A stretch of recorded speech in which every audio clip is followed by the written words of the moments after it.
Hello everyone, welcome to our new session of KCC tutorials.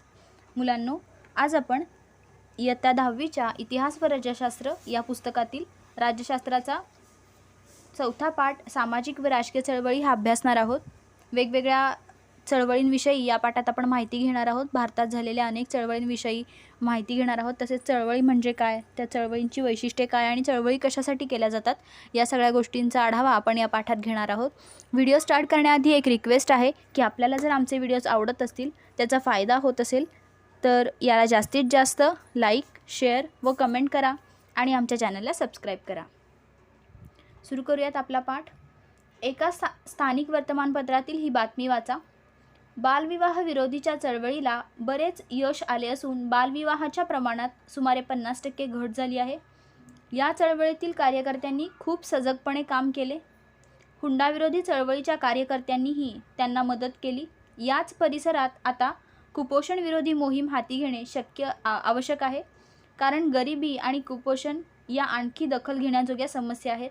वेगवेगळ्या ज्या सामाजिक समस्या असतात त्यांच्या विरोधात अनेक चळवळी केल्या जातात. त्यापैकीच एक आहे बालविवाह विरोधी चळवळ आणि हुंडा विरोधी चळवळ आणि कुपोषणाविरोधी मोहीम. वर्तमानपत्रातल्या या बातमीत चळवळींचा उल्लेख आला आहे. त्याचा अर्थ तुम्ही सांगू शकाल का? या बातमीमध्ये 3 चळवळींचा उल्लेख आला आहे: बालविवाह विरोधी चळवळ, हुंडा विरोधी चळवळ आणि कुपोषणाविरोधी चळवळ किंवा मोहीम. बालविवाह विरोधी चळवळ म्हणजे काय? कोणत्याही व्यक्तीला 18 वर्षे वयाच्या खाली विवाह करता येणार नाही, त्याला बालविवाह असे म्हणतात. हा कायद्याने गुन्हा आहे की 18 वर्षाखालील व्यक्ती विवाह करू शकत नाही. तर मग या विरोधी चळवळ उभारली गेली आणि या चळवळीला 50% यश आले असून त्यामध्ये 50% घट झाली आहे. आणि हुंडा विरोधी चळवळीचे जे कार्यकर्ते आहेत त्यांनीसुद्धा यांना मदत केली आहे. हुंडा विरोधी चळवळ म्हणजे काय? विवाहामध्ये जो हुंडा दिला जातो, पैसे दिले जातात, ती प्रथा बंद करण्याविषयी ही चळवळ आहे. आणि कुपोषण म्हणजे काय? प्रत्येक व्यक्तीला सकस आणि पौष्टिक आहार मिळाला पाहिजे. कोणत्याही व्यक्तीचे पोषण हे अपुरे झाले नाही पाहिजे. कुपोषित कोणती व्यक्ती राहिली नाही पाहिजे. त्याविषयी ही चळवळ असते. कुपोषण होऊ नये, कुपोषणाच्या विरोधात ही चळवळ असते. या बातमीत सुटे असे एक विषय दिसतात. 3 वेगवेगळे विषय या बातमीमध्ये आपल्याला आढळतात. म्हणजे चळवळी एकाच विषयाशी संबंधित असतात का? नाही. चळवळी या अनेक वेगवेगळ्या विषयांशी तसेच समाजातल्या अनेक समस्यांशी संबंधित असतात. वेगवेगळे विषय चळवळीतून हाताळले जातात आणि त्यातील अनेक समस्यांचं निराकरण केलं जातं. चळवळींनी परस्परांना सहकार्य केल्यास ती अधिक प्रभावी होईल असे तुम्हाला वाटते का? होय, चळवळींनी जर एकमेकांना सहकार्य केलं शांततापूर्ण पद्धतीने, तर या चळवळींचा उद्देश जो आहे तो नक्कीच यशस्वी होईल आणि त्यातील समस्या या निघून जातील, समस्या सुटतील. मागील पाठात आपण राष्ट्रीय आणि प्रादेशिक पक्षांविषयी जाणून घेतलं. राजकीय पक्ष सत्तेच्या स्पर्धेत असतात व निवडणुका जिंकून ते सामान्य जनतेचे प्रश्न सोडवण्याचा प्रयत्न करतात. वेगवेगळे राजकीय पक्ष कोणते आहेत आणि प्रादेशिक पक्ष कोणते आहेत यांचा अभ्यास आपण मागील पाठात केला होता. आणि या पक्षांची कामे काय आहेत किंवा त्यांची उद्दिष्ट काय आहेत हे सुद्धा आपण पाहिलं होतं. राजकीय पक्षांची भूमिका ही सर्वसमावेशक स्वरूपाची असते. त्यांना कोणत्या तरी एकाच प्रश्नावर लक्ष केंद्रित करून चालत नाही. वेगवेगळ्या सामाजिक समस्या, राजकीय समस्या, अनेक समस्यांचं त्यांना निराकरण करावं लागतं. सार्वजनिक स्वच्छतेपासून ते अवकाश संशोधनापर्यंतच्या सर्व बाबींचा त्यांना राष्ट्रीय भूमिकेतून विचार करून त्यांना निर्णय घ्यावा लागतो. सर्वसमावेशक अशी त्यांची भूमिका असते. समाजातल्या सर्व समाज घटकांच्या समस्यांसाठी राजकीय पक्षांकडे काही कार्यक्रम असावा लागतो. शेतकरी, कामगार, उद्योजक, महिला, युवा वर्ग, ज्येष्ठ व्यक्ती हे सर्व समाज घटक आहेत. समाजाचे हे वेगवेगळे घटक आहेत. मग या सगळ्यांच्या समस्यासाठी त्यांच्याकडे वेगवेगळे कार्यक्रम असावे लागतात. त्यांचे समस्या सोडवण्यासाठी त्यांच्याकडे वेगवेगळे कार्यक्रम असावे लागतात. या सर्वांचा विचार करून राजकीय पक्ष धोरणे ठरवतात आणि त्यानुसार त्यांची कृती असते. चळवळी का केल्या जातात? चळवळ म्हणजे काय? तर अनेक ज्या समस्या आहेत किंवा आपल्यावर होणारा जो अन्याय आहे तो दूर करण्यासाठी, तसेच समाजाच्या हितासाठी वेगवेगळ्या गोष्टी करण्यासाठी अत्यंत शांततापूर्व पद्धतीने सनदशीर मार्गाने एकदम शांत पद्धतीने केलेले जे आंदोलन असेल, मोर्चा असेल किंवा सरकारवर केलेला एक प्रकारचा दबाव असेल, तर हे म्हणजे चळवळ. यालाच काय म्हणायचं? चळवळ असे म्हटले जाते. चळवळ म्हणतात यालाच. मग या चळवळी का केल्या जातात? त्यांची उद्दिष्टे काय आहेत? कशासाठी चळवळी केल्या जातात? समाजातल्या सर्वच व्यक्तींना राजकीय पक्षात सहभागी होऊन सार्वजनिक हितासाठी काही करणे शक्य असतेच असे नाही. राजकीय पक्ष जेव्हा तयार होतात तेव्हा त्या सर्वच व्यक्तींना त्यामध्ये सहभागी होता येत नाही. समाजातील सर्वच व्यक्ती त्यात सहभागी होऊ शकत नाहीत. काही लोक एखाद्याच प्रश्नावर लक्ष केंद्रित करून त्या प्रश्नाचा पाठपुरावा करतात. त्याच्या निराकरणासाठी लोकांना संघटित करून शासनावर एखादी कृती करण्यासाठी दबाव आणण्याचा प्रयत्न करतात. शासनावरती दबाव आणला जातो. संघटितरित्या एकत्र येऊन शासनावर दबाव आणला जातो. सातत्याने कृतिशील राहून त्या समस्येबाबत जनमत तयार करून राजकीय पक्ष व सरकारवर दबाव आणण्याचे काम केले जाते. या सामूहिक कृतींना चळवळ असे म्हणतात. चळवळ म्हणजे काय? एक सामूहिक कृतीच आहे. चळवळ ही एक सामूहिक कृती असते. त्यात अनेक लोकांचा सहभाग असतो. सार्वजनिक प्रश्न सोडवण्यासाठी ही चळवळ केली जाते. जनमत तयार करून त्यात राजकीय पक्ष आणि सरकार यांच्यावर दबाव आणला जातो आणि त्यांचे उद्दिष्ट जे काय आहे चळवळीचे ते साध्य केले जाते. सामूहिक कृती हा चळवळीचा गाभा असतो. त्यानंतर पुढे पहा, लोकशाहीमध्ये चळवळींना फार महत्त्व असते. चळवळीतून अनेक समस्यांचं निराकरण होतं. अनेक समस्या या चळवळीतून आजपर्यंत सुटलेल्या आहेत. चळवळीतून अनेक सार्वजनिक प्रश्न चर्चेत येतात. शासनाला त्या प्रश्नांची दखल घ्यावीच लागते, कारण त्यामध्ये अनेक लोकांचा समाजातील अनेक लोकांचा त्यामध्ये सहभाग असतो. त्यामुळे शासनाला त्या प्रश्नांची दखल घ्यावी लागते. चळवळीतील नेते व कार्यकर्ते शासनाला त्या प्रश्नाच्या संदर्भात आवश्यक ती सर्व माहिती पुरवतात. धोरण आखताना अशा माहितीचा शासनाला उपयोग होतो. शासनाच्या काही निर्णयांना अथवा धोरणांना विरोध करण्यासाठीही चळवळी उभ्या केल्या जातात. वेगवेगळे हेतू असतात चळवळी उभी करण्यामागे. शासनाचे जे चुकीचे धोरण आहेत त्यांना विरोध करण्यासाठी, वेगवेगळ्या समाज घटकांचे जे हक्क आहेत ते हक्क मिळवण्यासाठी वेगवेगळे हेतू समोर ठेवून चळवळी केल्या जातात. वैयक्तिक स्वार्थाऐवजी समाजहित साधलं गेलं पाहिजे हा मुख्य हेतू असतो. तसेच सार्वजनिक प्रश्न सोडवण्यासाठी, त्या प्रश्नांना वाचा फोडण्यासाठी चळवळी केल्या जातात. चळवळींमुळं काय होतं तर शासनाला धोरणे आखताना या चळवळींचं मार्गदर्शन होतं. या सगळ्या माहितीचा शासनाला उपयोग होतो. निषेध अथवा प्रतिकार करण्याचा हक्क म्हणजेच राईट टू प्रोटेस्ट हा लोकशाहीतील एक महत्त्वाचा हक्क आहे. परंतु तो अत्यंत संयमाने व जबाबदारीने वापरला पाहिजे. अत्यंत शांत पद्धतीने या चळवळी उभारल्या गेल्या पाहिजेत.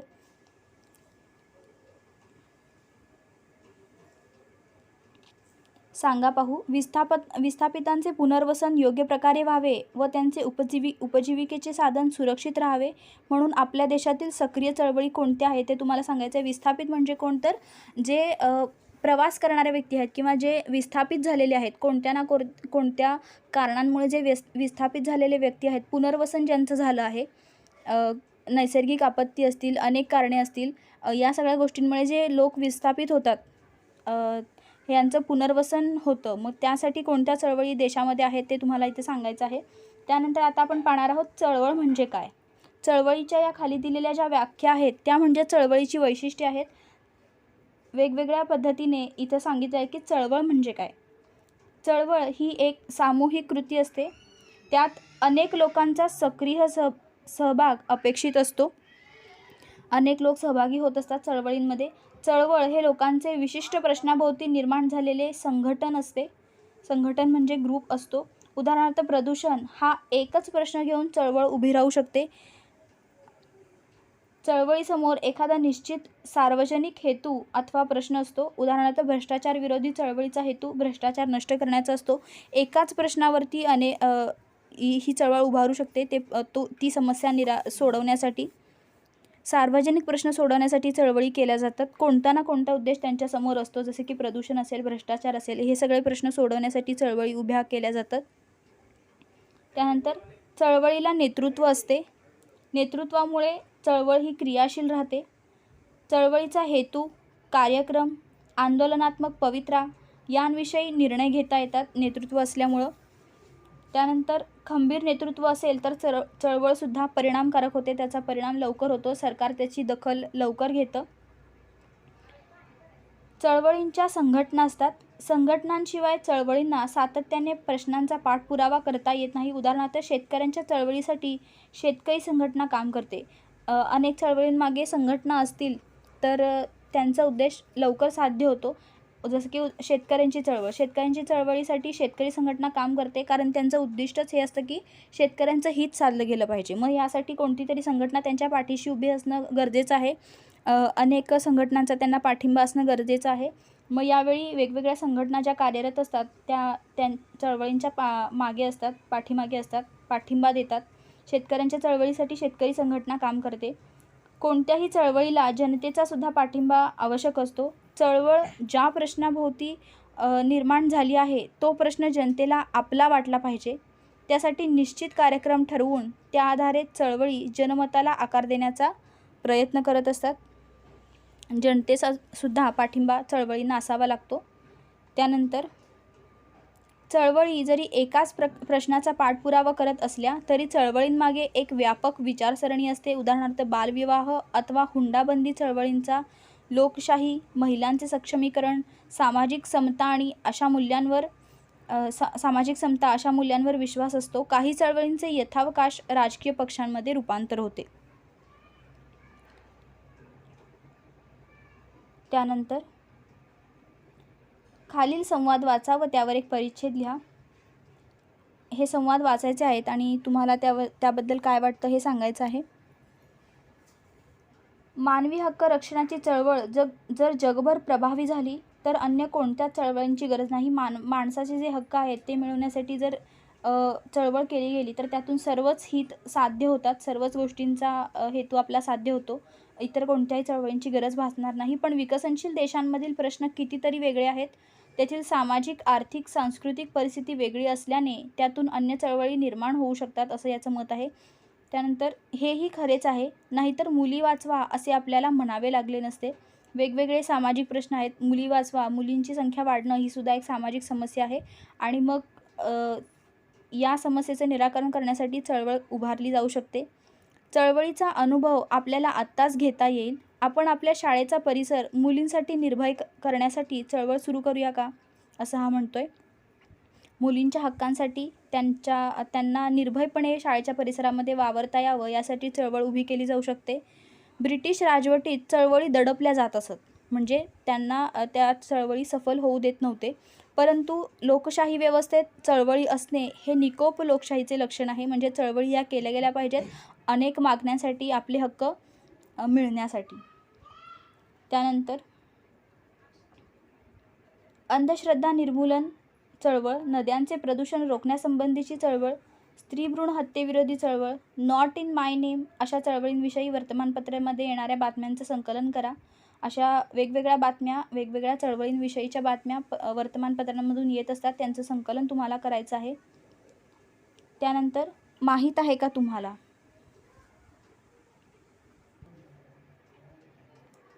सार्वजनिक प्रश्न केवळ सामाजिक क्षेत्रातले असतात असे नव्हे, तर ते समाजाच्या कोणत्याही क्षेत्रातून निर्माण होऊ शकतात. समाज सुधारणेसाठी आपल्या देशात आणि विशेषतः महाराष्ट्रात अनेक चळवळी उभ्या राहिल्या व त्यातून समाज आधुनिक होण्यास सुरुवात झाली. सामाजिक चळवळी म्हणजे काय तर समाजातील काही महत्त्वपूर्ण जे घटक असतात समाजाचे आणि या व्यवस्थाच सामाजिक व्यवस्था असतात. मग या व्यवस्थांमध्ये समाजहिताच्या बाजूने जो बदल घडवून आणायचा असतो, समाजाचं हित साधण्यासाठी जो बदल घडवून आणायचा असतो, त्या बदल घडवून आणण्यासाठी त्यामध्ये संघटितपणे विरोध केला जातो मग या बदलांना.